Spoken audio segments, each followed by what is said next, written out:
I didn't plan to tell this story because it makes me sound petty. But if you've ever been the quiet person in a room full of loud confidence, if you've ever watched people decide what you're worth based on your shoes, your watch, your vibe, then you'll understand why that company dinner wasn't just awkward. It was the moment I realized they weren't just disrespecting me. They were setting me up. I'm a mid-level operator on paper. The kind of title that sounds replaceable. Program lead, vendor liaison, something that doesn't scare anyone in a boardroom. But what I actually did for that company was keep 3 different revenue streams from collapsing into each other. I didn't just manage relationships. I built the process that made those relationships profitable. And for 2 years, I stayed invisible on purpose. Because being underestimated can be useful. My name is Ethan, early 30s. I'm not a flashy guy. I drive a paid-off car. I wear the same Navy suits. No expensive watch. No social media flexing. If you saw me in the hallway, you'd assume I was someone's assistant. That assumption was exactly why this happened. The dinner was in late November, right before bonuses, right before year-end renewals, right before everyone started pretending the company was a family again. They chose a steakhouse downtown, private room, candlelight, the kind of place where the servers talk softly and the water glasses never get empty. We all had to show up.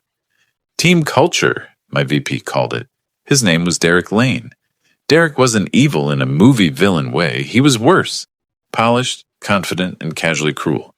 He knew how to humiliate you without raising his voice. He'd smile while doing it, like it was a harmless joke, and you were the one being sensitive. He ran our division, Strategic Partnerships, which is corporate code for we get paid because other people sign contracts. I reported to a director under him, but Derek still liked to touch base with everyone below him, especially if he thought you were weak. That night, the room was packed. Salespeople in tailored jackets, managers laughing too loudly, the CFO's executive assistant sitting near the door, because she was smart enough to always sit where she could leave quickly. I took a seat near the end, not because I was shy, because I didn't like being on display. The first 30 minutes were normal, drinks, small talk, people trying to casually mention their vacations and their investment properties. Then the VP stood up with his glass. Not Derek, another one. A guy named Mark, head of sales enablement. Loud, broad-shouldered, always doing impressions. Mark said a toast about our record year and the people who make it happen. Everyone clapped. Everyone smiled. But I noticed something most people wouldn't. Our finance director, Lydia Park, didn't clap right away. She was watching Derek, not admiring him, measuring him.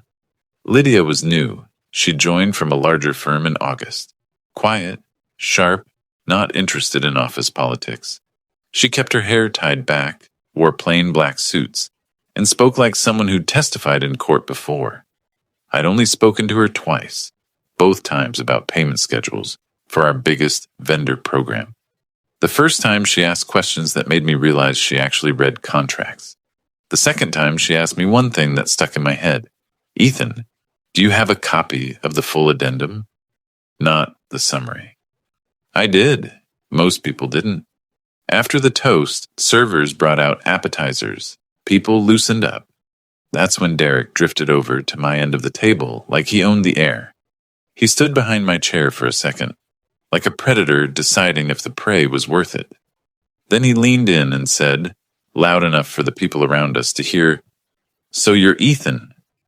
I looked up. "Yeah." He smiled, eyes scanning me like he was pricing a used car. "I've heard things," he said. "You're reliable." That word, reliable, was how executives described people they didn't respect but didn't want to lose yet. I nodded. "I try." He tapped the back of my chair, casual. "And you don't really do the whole status thing, huh?" I didn't answer because I already knew where this was going. Derek nodded toward my suit. No fancy watch, no cufflinks, no anything. A couple of people nearby started paying attention. Someone chuckled. Derek continued, "I mean, it's kind of refreshing. Most guys in partnerships try to look like they belong." He turned to the table like he was hosting a late-night show. Ethan here is like stealth wealth, or maybe stealth nothing. That got a laugh. I felt heat in my neck. Not rage, not humiliation, a warning. Because when someone humiliates you publicly in a room full of coworkers, it's never just for comedy. It's a signal. It tells everyone what's safe to do to you. And if you don't push back, it becomes your role. I could have snapped. I could have said something sharp. I could have embarrassed him back. But I didn't. I smiled politely and said, "I'm just here to eat." That line made a few people laugh again, because it sounded submissive. Derek liked that. He leaned in closer, voice still loud enough for others. Right, just here to eat. Not here to pretend. Then he looked at Mark across the table and added, "Can you imagine showing up to a room like this and acting like you matter without the toys?" More laughter. I noticed Lydia again. She wasn't laughing. She was looking at me now. And for a second, her eyes softened, like she recognized something, or like she was deciding whether I was aware of what was happening to me. Because here's the part nobody in that room knew. That morning, before the dinner, I'd been in finance, not to complain, to solve a problem. Our biggest partner program, an account worth 8 figures a year, had a payment dispute. The vendor claimed we were behind. My director panicked. Derek blamed process delays. Sales blamed finance being slow. So I went to finance myself with the contract and the amendment. I sat across from Lydia and said, "I think the payment schedule in your system is wrong." The addendum changed it. She flipped through the pages quietly. Then she paused. Her finger stopped on a paragraph. She reread it once, then again. Then she looked up at me and said carefully, "Ethan, why are you not being paid for this?" I didn't understand the question at first. She tapped the clause. It wasn't a bonus clause. It wasn't a commission clause. It was an obligations clause, attached to a special project framework that Derek himself had pushed through 2 years earlier to incentivize speed. Back then, Derek sold it like a genius move. What he didn't tell people was that the clause made the company financially responsible in a very specific way if the program hit performance thresholds. Thresholds we had already hit months ago. And according to that clause, the company owed a specific payout tied to deliverables. A payout tied to my work stream, not Derek's, not Mark's, not sales. Mine. Lydia asked again, slower. "Do you know this states a payment obligation to you personally?" I remember my mouth going dry. I said, "I thought that was internal language." She shook her head. "It's not. It's a contractual obligation. And it's dated. And it has signatures." Then she did something that chilled me. She opened her laptop, pulled up our internal payment records, and searched my name. Her face changed. Not surprise. Concern. "Ethan," she said, "this never got processed." I asked, "Why not?" She exhaled. "I don't know yet," she said, "but I'm going to find out." That was at 11:07 a.m. By 11:40, I was back at my desk, staring at my email like it might explode. By lunchtime, I'd convinced myself Lydia would forget, or get blocked, or decide it wasn't worth the fight. Because that's what usually happens when you're not important. But she didn't forget. And Derek somehow felt something shift. Because that night at the dinner, after the jokes, after the laughter, after he'd made his point, he leaned in one more time. His voice dropped just enough to sound friendly. "Listen," he said, "you seem like a good guy. Don't take it personally. This is just optics." Then he smiled like we were friends. "Some people in finance are asking questions. If you get pulled into anything, keep it simple. Okay?" My stomach tightened because I realized something in that moment. He already knew. He knew finance was looking. He knew there was a problem. And he was warning me, quietly, before he decided how to handle it. I nodded once like I understood, and I went back to my plate like none of it mattered. But inside, I made a decision I'd never made before. That night, I stopped being the easy person. I stopped being the guy who just shows up. I went home, opened my laptop, and pulled up every email thread I'd ever had about that vendor program. Every approval, every deliverable, every late-night message where someone asked me to fix something that was urgent. I didn't do it for revenge, not yet. I did it because I could feel the trap closing, and I needed to know exactly where the wire was before I stepped on it. And then silence, the kind that means something's gone wrong. Because the next morning at 8:16 a.m., I got an email from finance, not from Lydia, from a shared mailbox. Subject line, urgent, payment reconciliation, attendance required. And Derek was CC'd. That's when I realized the dinner wasn't the beginning of the humiliation. It was the beginning of the fight. I stared at that email for a full minute before I moved. Urgent. Payment reconciliation. Attendance required. Sent from a shared finance mailbox. Lydia not on the from line. Derek CC'd. That meant one thing in corporate language. This wasn't a favor anymore. It was a process, a record. I didn't feel scared. I felt irritated because I knew exactly how this would play out if I walked in unprepared. If I showed up confused, Derek would speak for me. If I showed up emotional, HR would label me difficult. If I showed up grateful, they'd settle it quietly and move on. So I didn't do any of that. I printed the addendum. I printed the approval chain. I pulled every email where Derek praised the framework and asked me to hit the thresholds. No matter what it takes, I highlighted the dates. I made it boring. Bulletproof. On my way to the conference room, I caught the same two guys from the dinner, Mark and one of his managers, by the coffee machine. Mark smirked. Big finance meeting, Ethan? You moving up? I gave him a polite half smile and kept walking. I wasn't going to feed them anything they could retell, but inside the irritation kept building, not because they mocked me, because I finally saw the pattern. The jokes were the social version of what Derek did on paper. He'd shrink people publicly, then manage them privately. When I reached the conference room, Derek was already there, standing, coffee in hand. Relaxed, like this was his meeting. He glanced at my stack of papers and smiled. Wow, homework. Just making it easy, I said. He waved a hand like I was adorable. Don't overcomplicate it. Finance freaks out over wording. We'll smooth it out. Smooth it out. That phrase hit me wrong. Then Lydia walked in with two other people. A controller named Sam and someone from HR. Carmen, business partner type. Neutral face, notebook open. That was the part that pissed me off. HR wasn't invited to reconcile numbers. HR was invited to control risk. Lydia didn't waste time. No small talk. Thanks for coming, she said, then looked directly at me. Ethan, this is about the Strategic Partner Program Addendum, dated March 14th, 2 years ago. The performance thresholds were met in Q2 and Q3.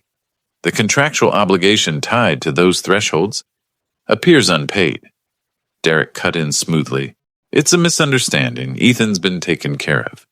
We have discretionary bonuses. Lydia didn't look at him. She kept her eyes on the paper in front of her. Discretionary bonuses are not contract fulfillment, she said. Flat, factual. This obligation is specific. It is worded as a payment tied to deliverables. It references an appendix that lists the workstream owner. Sam slid a spreadsheet toward the center of the table. We ran the numbers based on recognized revenue and the threshold language. The amount due is significant. Carmen from HR finally spoke. Before we go deeper, Ethan, have you had any direct agreement with leadership regarding this payment? Any separate arrangement? There it was, the setup. If I said yes, it becomes a negotiation. If I said no, Derek claims I'm misreading. Either way, it turns into a personality issue instead of a compliance issue. So I kept it simple. I have no side agreement, I said. Only what's in the addendum. And I brought the documentation that ties the deliverables to the thresholds. I slid my packet across. Lydia flipped to the highlighted clause and nodded once, like she'd already seen it but wanted it on record. Derek leaned back and laughed softly. This is exactly what I mean. He's reading it like a lawsuit. It's just incentive language. Lydia finally looked at him. Her expression didn't change. Incentive language becomes a liability when it's signed, she said. And it's signed. Sam tapped the spreadsheet. This obligation should have been accrued when the thresholds were hit. It wasn't. That's one issue. The second issue is that the addendum references an approval chain, and one of the approvals appears to have been overridden in the system. Derek's smile tightened, barely. What do you mean, overridden? He asked. Sam didn't answer him immediately.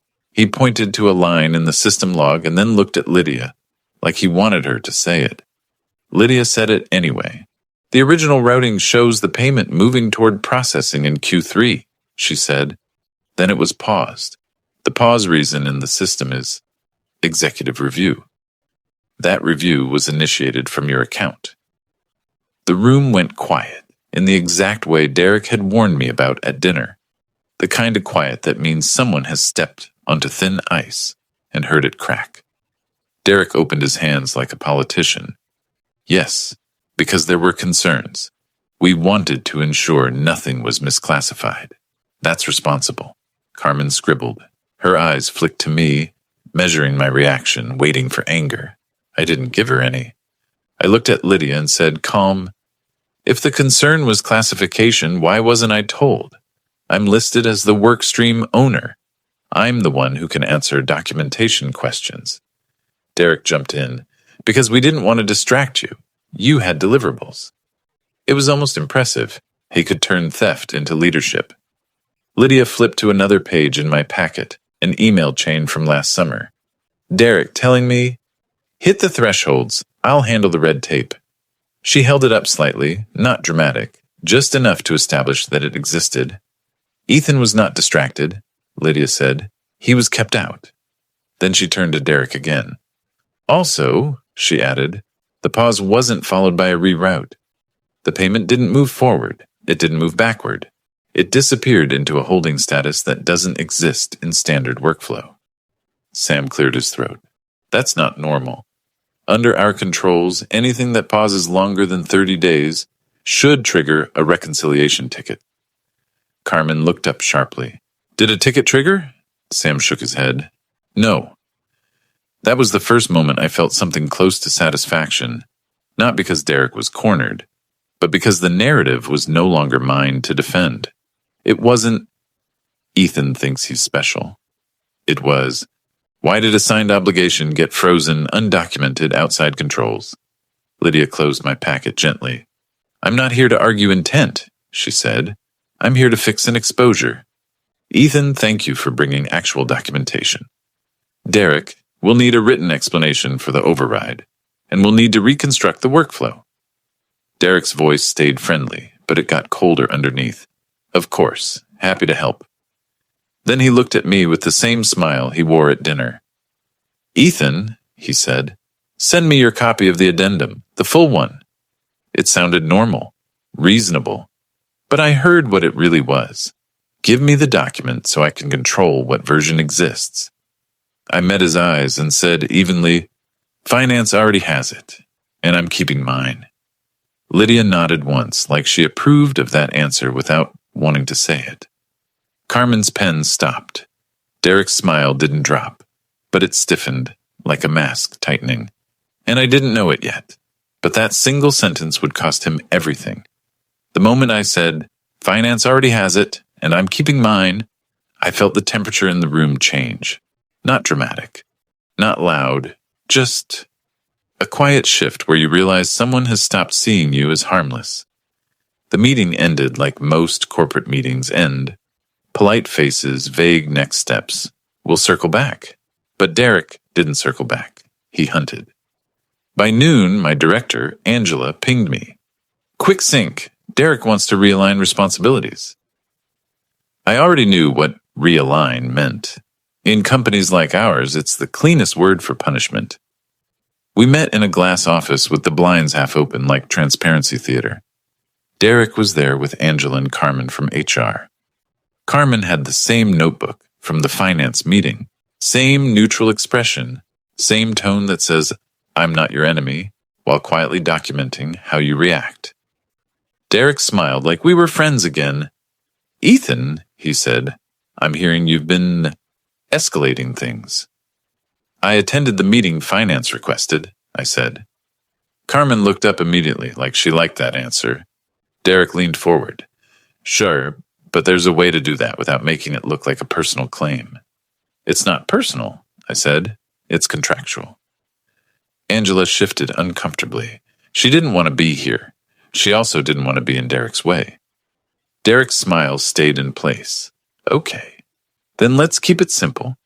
We're going to move you off the partner program for now, reduce exposure, let the grown-ups handle the reconciliation. That last sentence was intentional. He wanted it to sting. I didn't let it. Moving me off doesn't change the documents, I said, and it doesn't change who owns the deliverables. Carmen's pen moved. Derek's jaw tightened just slightly. No one said it changes documents. It's optics.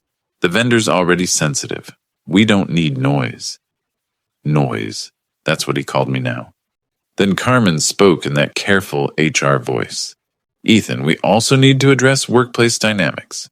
We've received feedback that you've become resistant to direction.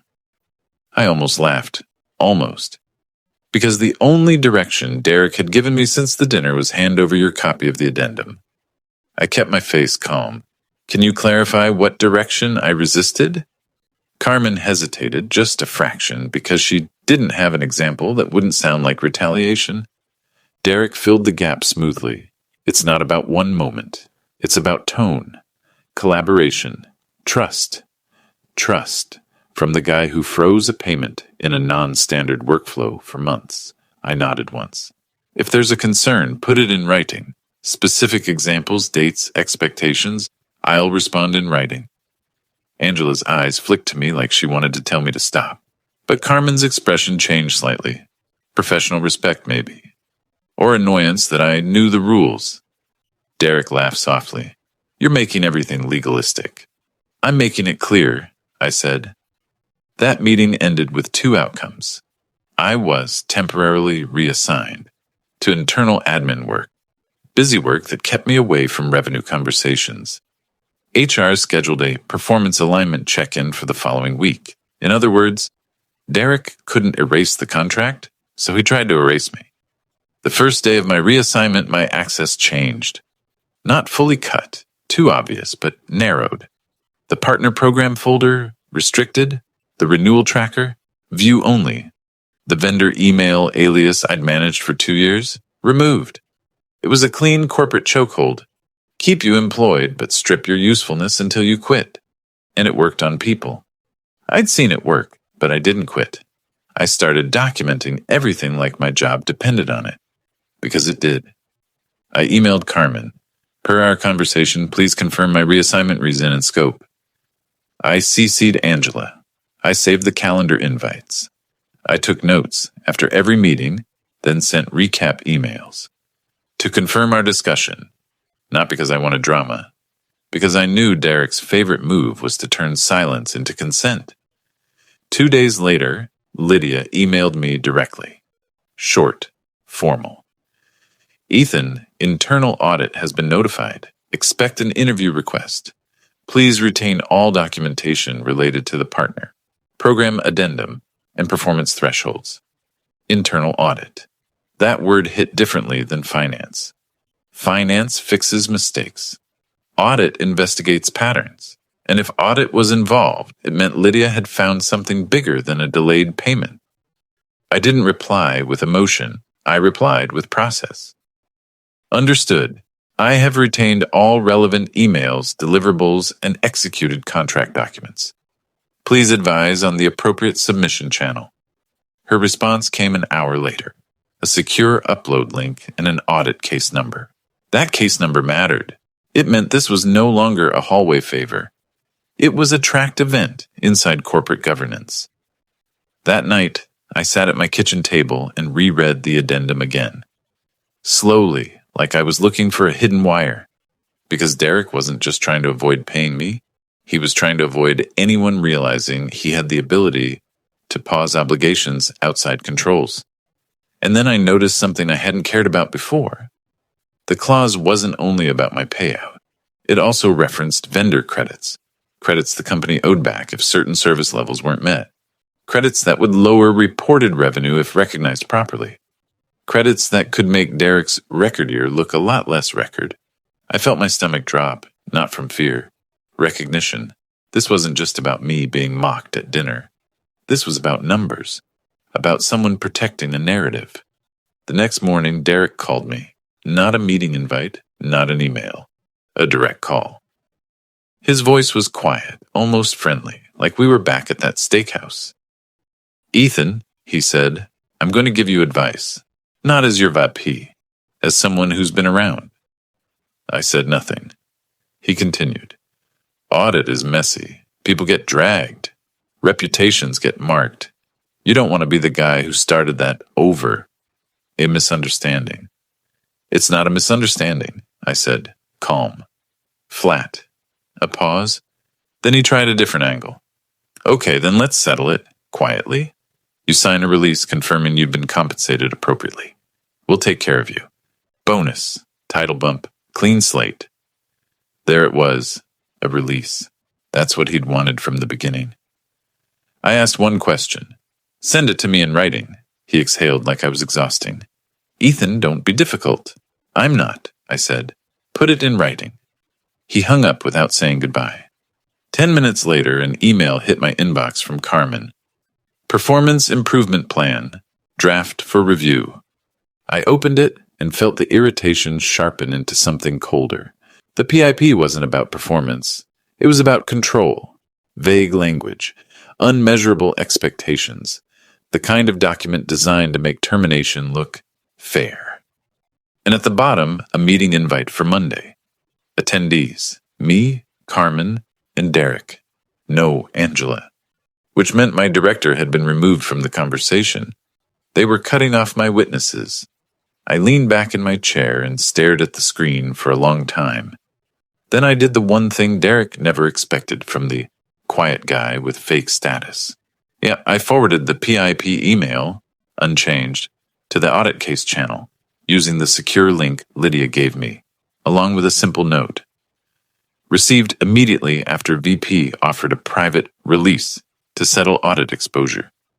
No threats, no emotion, just sequence, and then silence, the kind that means something's gone wrong. Because 5 minutes later, my badge stopped working at the building entrance. My badge didn't glitch. It did that clean red blink that says someone made a decision.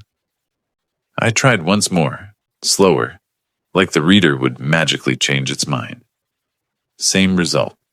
The turnstiles stayed locked. A couple of contractors behind me shifted, annoyed.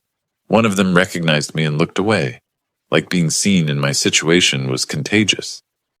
I stepped aside and called Carmen. She answered on the second ring, voice already prepared. "Ethan."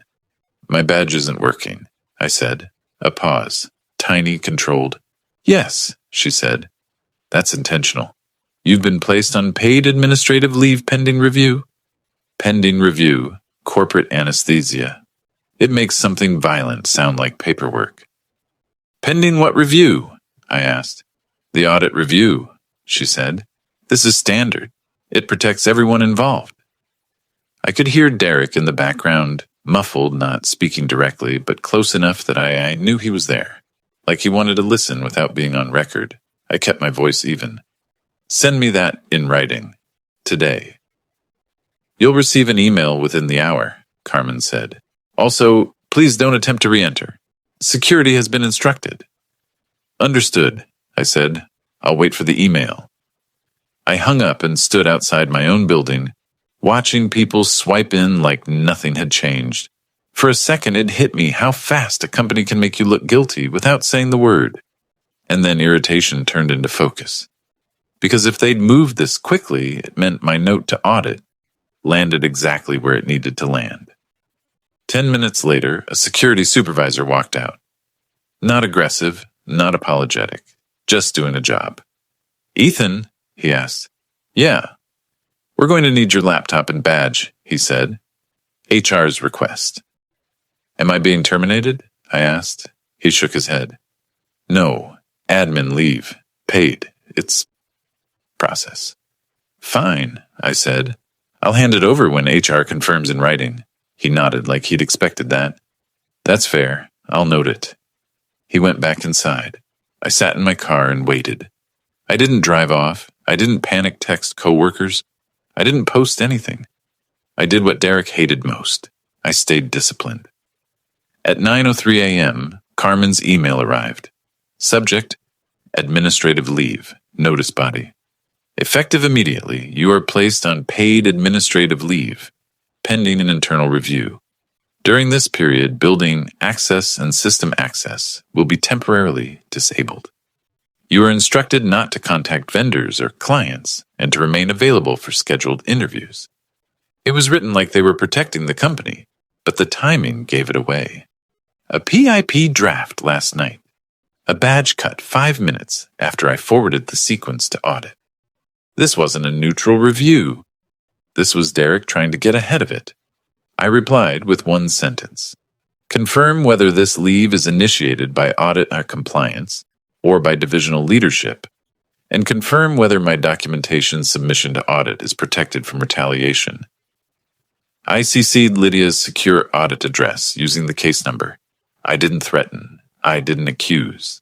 I just made them choose what kind of company they wanted to be. On record. At 9:26 a.m., my phone rang again. This time it wasn't Carmen. It was Lydia. Her voice was tighter than usual. Ethan, do you have a moment? Yes, I said. I'm going to be direct, she said. Your message about the release and the PIP. Thank you. That sequence matters. I felt the first real crack of relief, but I didn't let it take over. What's happening? We escalated to compliance and internal audit formally, she said. Administrative leave is not a punishment. It's a containment step. It prevents documents from being altered and conversations from being shaped. I didn't know it yet, but that decision would cost them everything, she continued. Faster now. Also, we pulled system logs.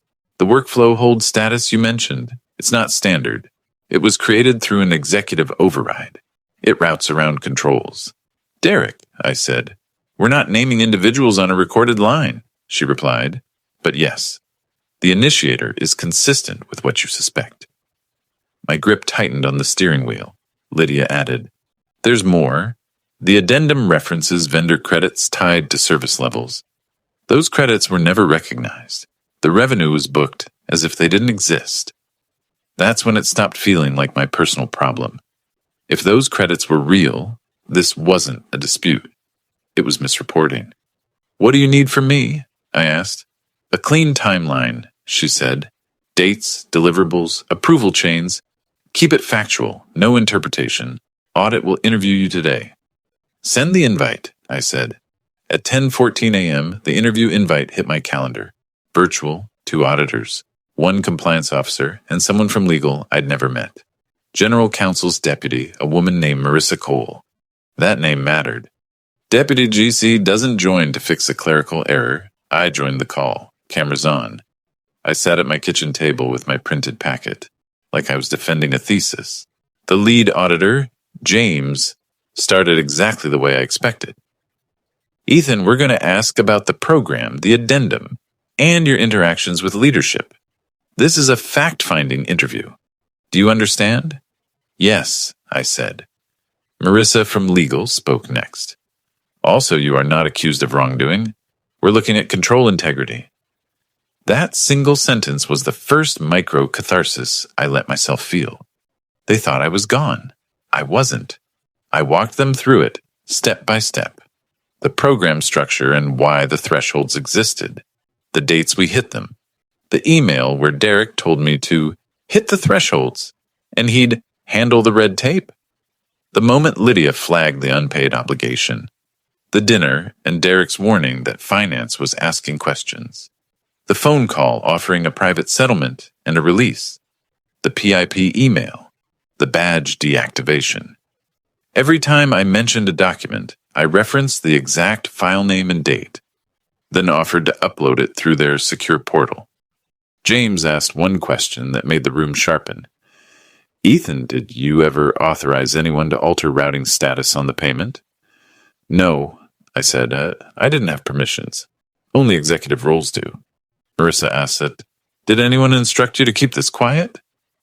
I paused just long enough to stay truthful. Derek advised me to keep it simple if I was pulled into questions. Silence. The kind that doesn't mean people are confused. It means people are calculating consequences.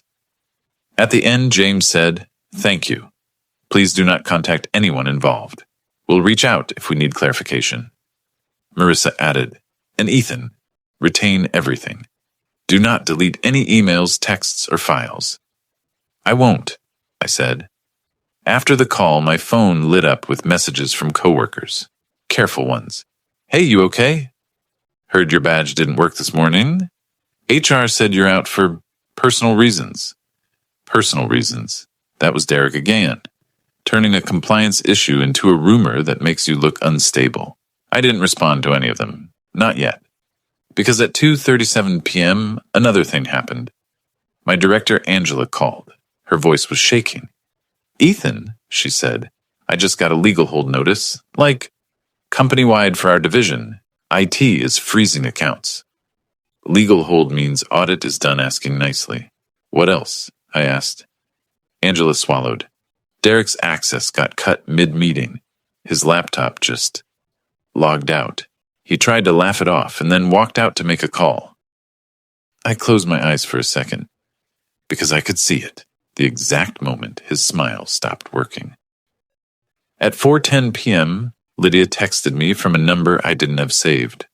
Board Audit Committee has been notified. Do not discuss with anyone. You'll receive updated instructions. Board Audit Committee. That's the endgame room. You don't go there over a bruised ego. You go there over exposure. That evening I got one final call. Unknown number again. I answered. It was Derek. His voice was different now, less polished, tighter around the edges. "Ethan," he said, "you've made your point." I didn't speak. He tried to regain control. "This is spiraling. People are asking questions they don't understand. You need to help me contain this." "Put it in writing," I said, a sharp inhale. "Don't do that. Don't talk like you're my lawyer." "I'm not," I said. "I'm just not doing anything off record." His voice dropped into something close to anger. "You think you're the hero here? You think finance cares about you?" "I don't think this is about me," I said, "and that's why you're scared." Silence. Then he said very quietly, "You're on leave. Be careful." And he hung up. I didn't feel triumph. I felt clarity. Because the next morning I got an email from Marissa in legal. Short, clean, final. "Ethan, your administrative leave continues. You are authorized to speak with audit compliance, legal only. Finance is preparing a reconciliation plan for outstanding obligations. Outstanding obligations. Plural. And that's when I realized the dinner joke about my fake status was going to age very badly for Derek.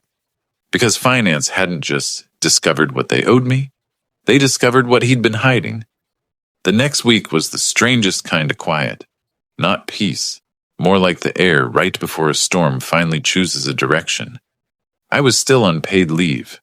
My laptop was gone. My access was frozen. I couldn't work, but I could watch the company unravel from the outside through the only thing I still had: people. Co-workers kept texting in that careful, hungry way people do when they can smell a scandal, but don't know where to stand. "Are you okay?" HR said you're taking time off. Derek looks stressed. "Did you resign?" I didn't answer any of it, not because I wanted to be mysterious, because the moment you start talking, someone quotes you wrong on purpose, and I wasn't going to give Derek any loose words he could twist into a story about me being unstable. On Tuesday morning, Lydia sent me a calendar invite. No subject line fluff, just reconciliation meeting, attendance required. Attendees: Lydia, Sam, controller, Marissa, legal, James, audit, Carmen, HR, and me. No Derek. That absence was the loudest thing in the invite. I joined the call from my kitchen table again, same chair, same calm. Lydia opened with one sentence that made my shoulders drop for the first time in days. We've completed the preliminary control review. James from audit followed immediately. This is not an employee dispute. This is a governance incident. Governance incident. The corporate version of someone is about to be removed. Marissa from legal looked straight into the camera. Ethan, you are protected under our non-retaliation and reporting policies, she said. Any action taken against you after your cooperation would be treated as a separate violation. Carmen's face was stiff, but she nodded like she'd been forced to swallow something bitter. That was my second microcatharsis. Not revenge, confirmation.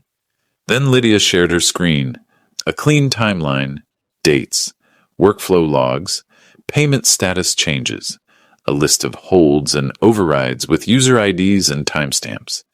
She didn't say Derek's name. She didn't have to. There were only so many people with that level of access.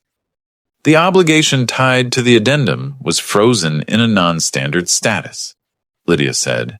It was never accrued. It was never escalated. Additionally, vendor credit obligations were not recognized despite service-level reports indicating they were triggered. Sam added, this affected revenue recognition and quarterly reporting. James said, we've already briefed the audit committee. That's when Marissa spoke again. Here's what happens next, she said. Finance will correct the accounting entries. The company will fulfill obligations. HR will address employee-related process failures. Legal will determine whether external disclosure is required. External disclosure. My throat tightened. Not from fear, from scale.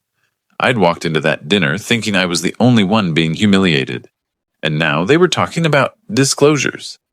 Lydia clicked to the next slide. Outstanding obligations, reconciliation plan. My name was on it, a line item, an amount, a calculated late penalty, a date due. I won't lie, I stared at the number longer than I should have. It wasn't fantasy money. It wasn't lottery money. It was the kind of money that makes you realize 2 years of your life were undervalued on purpose. Lydia said, Ethan, we will issue the payment in 2 tranches. The first within 5 business days, the second after board sign-off on the final entries. I asked the only question that mattered. Will this be documented as contract fulfillment, not bonus? Yes, Lydia said. It will be documented correctly, Marissa added. And you will sign a receipt, not a release. Those are not the same. Receipt, not release. That was the moment I knew Derek's private offer wasn't taking care of me. It was buying my silence. James wrapped up. Ethan, your administrative leave will be lifted once we finalize controls around access and workflow. You'll also be offered an internal transfer, if you prefer not to return to the division. Carmen finally spoke, and it sounded like it hurt. We'll discuss role alignment separately. Role alignment, translation. We can't leave you under the people who targeted you. The call ended with action items and deadlines, and for the first time since the dinner, I felt steady. Not because I won, because the story was no longer vague. It was documented. That afternoon, I got a text from Angela. 1 line. Derek's gone. I stared at it, and then I replied, fired? She wrote back, resigned effective immediately. Security walked him out. Walked him out. Same building, same turnstile that had locked me out. But the difference was he wasn't being protected. He was being removed. The next day, Marissa emailed me a formal letter. It confirmed 3 things. My leave ended Friday. My role would move under finance operations temporarily. The company would fulfill contractual obligations per the reconciliation plan. It was crisp. Legal language. No emotion. But to me, it sounded like closure. On Friday morning, I returned, not to my old floor, not to my old desk, to a small conference room where Lydia, Sam, and Marissa were waiting, not like a celebration, like a correction. Lydia slid a document toward me. This confirms the payment schedule and the corrected classification, she said. I read every line, twice. Marissa watched me like someone who'd seen too many people sign things too fast. When I finished, I signed. Sam nodded. First tranche will hit your account Monday. You'll receive confirmation. I stood up to leave, and Lydia stopped me gently.